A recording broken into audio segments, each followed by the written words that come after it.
खुदा ने मुझे दी हुई है, उसने इतनी मुझे बरकत दी है कि मैं यहाँ पर 10 दे के भी उतरवा देती, लेकिन ऐसा नहीं था।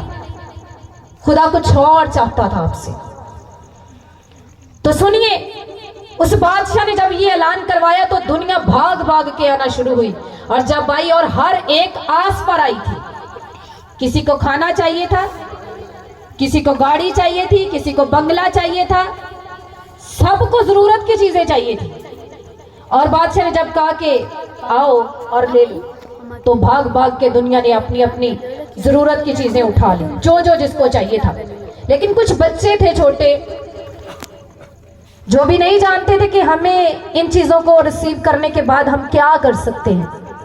सबने जब सब कुछ ले लिया तो 2-3-4 छोटे बच्चे थे, बहुत छोटे थे, जो भी खेल कूद रहे थे। तो बादशाह की नजर उस पर पड़ गई। बादशाह ने पूछा, अरे आपको कुछ नहीं चाहिए, तुम खेल रहे हो? वो कहते नहीं, हमें कुछ नहीं चाहिए, हमें तो झूले चाहिए और वो तुझसे चाहिए। हम तेरे ऊपर बैठ के झूलेंगे, हमें तो तू ही चाहिए। बादशाह क्या हो गया? खुश हो गया। उसकी औलाद तो पहले ही नहीं थी, और वो खुश हो गया और उसने उनको अपनी गोद में लिया।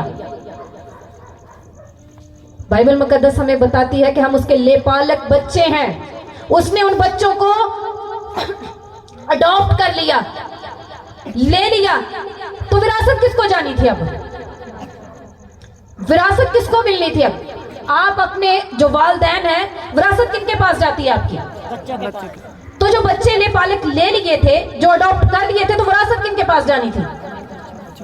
तो जितने लोगों ने जितनी चीजें उठाई थी, सब उनको छोड़ जानी पड़ी। इख्तियार नहीं रह गया बादशाह का। विरासत तो उसने अपने बच्चों के नाम कर दी, और जितनी चीजें उन्होंने ली, गाड़ी ली, बंगला लिया, बैलेंस लिया, सब कुछ क्या करना पड़ा? वहीं पे छोड़ना पड़ा। और मिल किनको गया सब कुछ? बच्चों को। क्योंकि उनको कौन चाहिए था? उनको बादशाह चाहिए था। आपको बादशाह नहीं चाहिए। उसने कहा पहले तुम उसकी बादशाही की तलाश करो, बाकी चीजें तुझे इनाम में मिल